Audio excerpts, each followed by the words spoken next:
ACLS ကဒီရှေ့က arrest ရယ် tachybrady အဲ့ဒါအပြင်ကိုသူ့ရဲ့ components ထဲမှာ ACS ပါတယ်နော် ACS ရယ်နောက် acute stroke ရယ်ပေါ့နော်နောက်မှပါအောင်နော်အဲ့ဒါကြီးအကုန်လုံးပါတယ်သူရဲ့ course ထဲမှာနော်ဒါတွေအကုန်လုံးဒီadvanced cardiac life support ဆိုရဲ course ကြီးတစ်ခုလုံးမှာအဲ့ components တွေပါတယ်ပေါ့နော်တချို့ကကျတော့ဟို ACLS ဆိုရင်ဒီ arrest only ပဲထင်တတ်တယ်တကယ်တော့အဲ့ curriculum ထဲမှာထားတဲ့အကုန်ပါတယ်နော်ဟိုမှာပို့ထားတဲ့စာအုပ်ထဲမှာလည်းတွေ့မှာပါ Okay တော့ ACS ဒါက acute coronary syndrome ပေါ့နော်ဒီထဲမှာမတို့ unstable angina ကနေပြီးတော့ non STEMI to STEMI ပေါ့နော်ဒါတွေအကုန်လုံးပါနော် Okay အဲ့တော့ presentation ကဘာနဲ့လာနိုင်တယ်လဲပေါ့နော် ACS is classically recognized by one or more of the following symptoms crashing chest pain or short of breath now pain that radiate to the jaw arm or shoulder sweating now nausea vomiting เนาะဒီဟာက typical လို့ပြောရနော်အဲ့တော့တချို့လည်းဒီအချက်အကုန်လုံးကိုက်ညီခြင်းမှာကိုက်ညီမယ်ဒါပေမဲ့ typical presentation တွေဆိုရင်တော့ဒီတိုင်းပဲကွက်တီလာတယ်ပေါ့နော်မလွတ်ဘူးပေါ့နော်ဒါဒီပုံစံတိုင်းလာပြီဆိုတော့ typical presentation ဆိုရင်တော့ကွာဒါချက်ချင်း diagnosis တန်းရတာပေါ့အဲ့တော့တချို့ case တွေကြတော့နည်းသတိထားရတယ် atypical presentation တွေနဲ့လာတတ်တယ်အထူးသဖြင့်အသက်ကြီးရဲ့သူတွေနောက်အမျိုးသမီးတွေနော်နောက် DM ရှိရဲ့သူတွေဒါတွေကကြောက်သူက atypical presentation တွေနဲ့လာတတ်တယ်ပေါ့နော်တချို့ pain ကမပြောတာတော့နော် chest pain မှမသိတာတော့တချို့ကြတော့လည်းabdominal pain ပြောတာဒါမျိုးတွေရှိတတ်တယ်ပေါ့နော် Okay အဲ့တော့ ACS ကဒါဆို early recognition ပေါ့နော်ဒါအရေးကြီးတယ်မတော် diagnosis စောစီးရဖို့အရေးကြီးတယ် It is important to note that not all individuals with ACS will present with these classes finding particularly women now individual with diabetes နော်ဒီ case တွေကတော့ atypicals တွေနဲ့လာနိုင်တယ်It is impossible to determine a specific cardiac event from ACS symptoms. Therefore, ACS symptoms are managed in the same way. Okay, symptoms ကိုကစပြီးတော့ patient ရောက်ကြတဲ့ကိုကမေးတဲ့အခါမှာဒါဒီမတို့ ACS များဖြစ်နေမလားဆိုတော့ high index of suspicion ထားဖို့လိုတယ်အဲ့တော့ evaluate လုပ်ဖို့လိုတယ်ပေါ့နော်ဒါဒီ cardiac sounding chest pain လားမဟုတ်ဘူးလားပေါ့နော် if an individual appears to be unconscious begin with the BLS survey and follow the appropriate method for pathway for advanced care များသောအားဖြင့်တော့ chest pain နဲ့လာပြီဆိုလို့ရှိရင်တော့ဆေးရုံတော်တော်များများမှာကသူရဲ့ဒီ chest pain pathway ကတည်တံ့ရှိပြီးသားပေါ့နော်အဲ့တော့ဒီ chest pain နဲ့လာရဆိုရင်ဒါcardiac sounding လား or other non cardiac causes လားခွဲဖို့လိုတယ် cardiac solution လည်းချက်ချင်းမတို့ diagnosis ရဖို့လိုတယ်နော်ဒီသူရဲ့သတ်မှတ်ထားတဲ့ benchmarks တွေပေါ့နော်standard care တွေမှာdoor to needle dye door to balloon dye နော်ဒါတွေအကုန်လုံးကသတ်မှတ်ပြောထားတဲ့အချက်တွေမဟုတ်ဘူးပေါ့နော်ဘယ် case မဆို ACS case တွေက time critical ဖြစ်တယ်ပေါ့နော် time critical ဖြစ်တယ်ရောက်တဲ့အချိန်မှာ diagnosis စောစီးရပြီးတော့ treatment စောစီးရဖို့ဟိုမှာ STEMI non STEMI ဒီ ACS case တွေဆိုလဲဒီ PCI window ထဲဝင်တယ်ဆိုလို့ရှိရင်စောစီး PCI facility ရှိရဆိုရင် PCI လုံးနိုင်ဖို့ပေါ့နော်မဟုတ်ရင်ကြာသွားပြီးတော့တနေရာကိုလွှဲရင်းပြူရင်းစောင်းရင်းနဲ့ကြာပြီးတော့တကယ်ရတဲ့ definitive treatment ကမရလိုက်မှာဆိုလို့ပေါ့နော် if the individual is conscious proceed with the pathway below okay အဲ့တော့ဒါဆိုရင်မတို့တစ်ခုချင်းလမ်းကြောင်းဒီ pathway cardiac ဒီ pathway လေးကိုချက်ကြည့်အောင်နော် okay ညာတော့ဖြစ်တော့ chest pain case တွေကဒါတော့ဟို EMS ဖွံ့ဖြိုးတဲ့နိုင်ငံတွေဆိုရင်တော့သူက chest pain ဆိုတခါတည်း damn ပြီးတော့ခေါ်တာပေါ့နော်ambulance နဲ့ရောက်လာတယ်EMS service ရောက်လာမယ်patient ကိုမတို့ဒါအောက်ဆီဂျင်လိုသလားကြည့်တယ် target ကတော့94 to 99 98ပေါ့နော်ဒီလောက်ဆိုလို့ရှိရင်ဒါရပြီဒီဂျာထဲမှာရှိရဆိုတော့ပေးစရာမလိုတကယ်လို့94အောက်ရောက်နေတယ်ဆိုရင်တော့အောက်ဆီဂျင်စပေးတယ်ပြီးရင်မတို့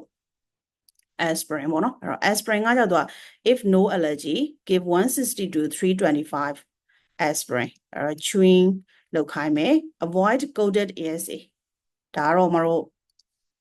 initial မှာကလေးကအစပြီးတော့ဟိုးရှိမှာကလေးကနော်ဒါဒီ ACS နဲ့တူတယ် conscious လား unconscious လားခွဲပြီးတော့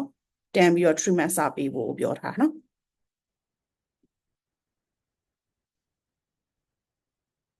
now nitroglycerin okay အဲ့တော့ဒါကမလို့ pain drug ပေါ့နော် patient ကိုတခုတော့သတိထားဖို့လိုတယ် do not use if systolic blood pressure က less than 90 ဖြစ်နေ do not use if phosphodiesterase inhibitor taken within 24 hour အတွင်းမှာတောက်ထားတယ်ဒါဆိုလို့ရှိရင်မပေးရဘူးပေါ့နော်ဒါကြီးတော့တစ်ချက်သတိထားဖို့လို့များတော့ဖြစ်တော့မလို့sublingual spray တွေဖြန်းတာများတယ်နော် 2 doses ပေါ့နော်အဲ့တော့နှစ်ချက်ဖြန်းလိုက်တယ် 3 to 5 minutes interval အဲ့တော့ patient ဒါနဲ့တက်တာသလားတချို့လဲ morphine ဆက်ပြီးတော့ပေးရတာရှိတယ်တချို့ကတော့ pain မတက်တာဘူးပေါ့နော်အဲ့တော့ morphine ပေးမယ်ဆိုလဲ IV 1 to 5 mg increment dose နဲ့သွားတယ်အဲ့တော့ nitrate နဲ့ nitrate ပေးကြည့်တယ် spray ဖြန်းတယ်မတက်တာဘူးအော်ဒါမှမဟုတ်ပြန်ပြီးတော့ pain ကပြန်ရတယ်ဒါဆိုရင် morphine ပေးဖို့လိုတယ်ဒါပေမဲ့ pressure တော့တောက်လျှောက် monitor လုပ်နေဖို့လိုတယ်နော်အဲ့တော့ initial ဒီ step မှာကလေးက patient ကို vitals တွေ assess လုပ်တယ်သူရဲ့ conscious level ကြည့်ဖို့လိုတယ်နောက် respiration အထူးသဖြင့်အသက်ကြီးတဲ့သူတွေဆို respiration သတိထားဖို့လိုတယ်အဲ့တော့ morphine ပေးမယ်ဆိုလို့ရှိရင်တခါတည်းအပြည့်အကုန်လုံးမထိုးဘဲနဲ့ increment dose နဲ့ပဲသွားရတယ်ပေါ့နော်အဲ့တော့အသက်ကြီးတဲ့သူတွေကပို့ပြီးတော့ထောင်းတာမြန်တယ်ပေါ့နော်တခါတလေကျတော့ dose ကဒီလော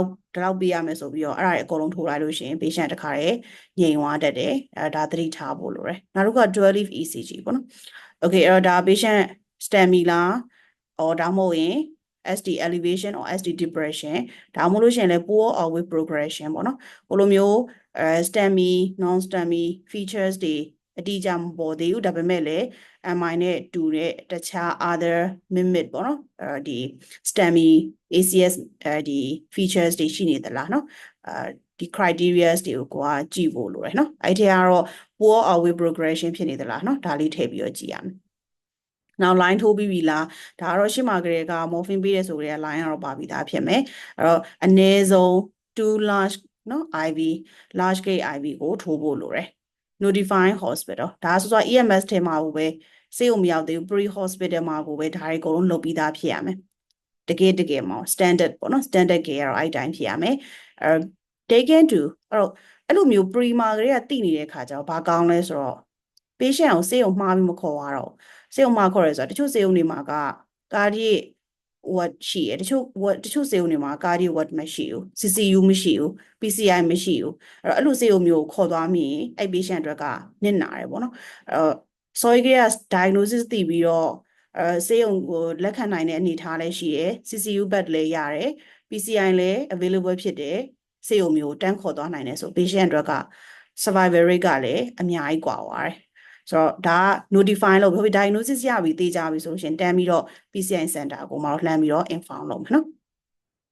if probable STEMI ပေါ့နော် activate ACS protocol at hospital okay ဒါကတော့သူရဲ့သွားတဲ့လမ်းကြောင်းလေးကိုပြောထားတာပါ okay ဒါ ACS algorithm ပေါ့နော်ထိတ်ဆုံးမှာ EMS assessment ဒါအခုပြောသွားတဲ့အချက်တွေပေါ့နော် patient vitals တွေ assess လုပ်တယ်ပြီးတော့လိုအပ်တဲ့ treatment တွေပေးတယ် Mona နဲ့မှတ်တာနော် morphine oxygen nitrate and aspirin နော်အဲ့တော့ Mona ပေးပြီးပြီ ECG ဆွဲပြီးပြီ STEMI တွေ့တယ်ဒါဆိုရင် facility ရှိတဲ့ hospital ကိုတခါတည်း notify လုပ်မယ်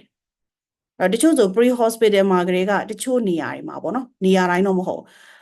တချို့ facilities တွေမှာဆိုရင် pre hospital fibrinolysis တောင်သုံးခိုင်းတယ်နော်အဲ့တော့အချိန်ကသူကအရေးကြီးအောင် time is muscle ဆိုတော့နောက်ကျရင်နောက်ကျသလို infarction ကတောက်လျှောက်မတို့ဒါဆက်ပြီးတော့ ongoing process ဖြစ်နေမှာဆိုတော့ဒါကိုမတို့ limit လုပ်ဖို့အတွက်နော် limit လုပ်ဖို့အတွက်ဆိုလို့ရှိရင် fibrinolysis ဆိုစီလုပ်နိုင်ဖို့အရေးကြီးတာပေါ့နော် okay ဒါစောစောပြောတဲ့ EMS initial နော် EMS assessment ဒါမှမဟုတ်လို့ရှိရင်လည်း EMS assessment မရဘူးချို့ကြောင့်လည်း pre hospital care ကအဲ့လောက်ကြီးဒီမကောင်းသေးဘူးအဲ့လိုနေရာမျိုးဆိုရင်တော့ emergency ရောက်မှပဲရမှာပေါ့နော်အော်ဒါမှမဟုတ်လို့ရှိရင်လည်း pre မှာကလေးကဥမာ clinic မှာတိလိုက်တာမျိုးတွေဖြစ်နိုင်တယ်နော်အဲ့တော့ EMS assessment or hospital care ဒါ patient ကိုမတို့တေချာတဲ့လောက်ရှိနေပြီဆိုရင်တော့ oxygen ပေးတာတို့ line ထိုးတာတို့နော်နောက် fibrinolytic အတွက်ကို contraindication ရှိလား checklist စစ်တာတို့နော် တခြားမတို့ဒီ complication တွေဝင်နေပြီလားတော့เนาะ chest X-ray ရိုက်တာဒါတွေတစ်ခါလေးလုပ်ထားတယ်နောက်စစ်ရမယ့် blood test တွေထည့်စစ်တယ်เนาะ immediate ED treatment ဒါမတို့ဆိုပြောရဲ target တွေပေါ့เนาะဟိုမှာ situation ကောင်းရဲ့လားเนาะဘယ်လောက်နဲ့ပေးမလဲတချို့ကရိုးနေစိတ်ကန်ယူလာလောက်နဲ့ရတယ်တချို့ကြတော့တခါရဲ EPO ဝင်နေပြီဆိုရင်တော့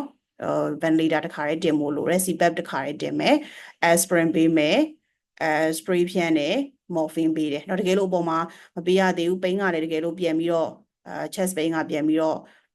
ပေါ်လာတယ်ပိန်းကပြန်ရလာတယ်ဆေးပေးတော့ခဏပဲတက်တာပြီးတော့ပြန်ပြီးတော့ပိန်းပြန်ရ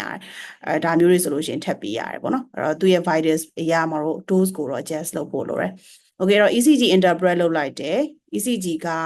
STEMI ထွက်သလား non STEMI ထွက်သလား or ဒါမှမဟုတ်လို့ရှိရင်လည်း normal အခုလောလောဆယ်တော့ normal ဒါပေမဲ့ပိန်းကအရန်တူနေတယ်အဲ့ဒါမျိုးတွေလည်းကြောက်ရတယ်ဒါမျိုးကြတော့ဒီတိုင်းတန်းပြီးပြန်လှုပ်လို့မရအောင် observation ထားတာเนาะလိုအပ်တဲ့ cardiac markers တွေဖောက်တာပြီးတော့မှတော့ ECG ကိုပြန်ပြီးတော့ recheck လုပ်တာเนาะဒါတွေလုပ်ဖို့လိုတယ်ပေါ့နော် okay ဆိုတော့မတို့နောက်မိနစ်40ထပ်ပြေးသွားပြန်ပြီဆိုတော့အမဒီနေ့ဒီမှာနားလိုက်မယ်နော်ဟိုက Zoom ကတော့နောက်တစ်ချိန်ဆိုတော့အဆင်ပြေပါပြီ Zoom ဘက်ကဖြစ်တာဆိုတော့မလည်း complaint တက်လို့မရအောင်ဖြစ်သူတို့ request တော့လုပ်ထားတယ်ပြောတယ်ဆိုတော့ဒီဟာကမတို့နှစ်ချိန်40 minute ပေါ့နော်နှစ် file မှာပို့ပေးထားမယ်နော် okay နောက်တစ်ချိန်ဆက်တာပေါ့နော်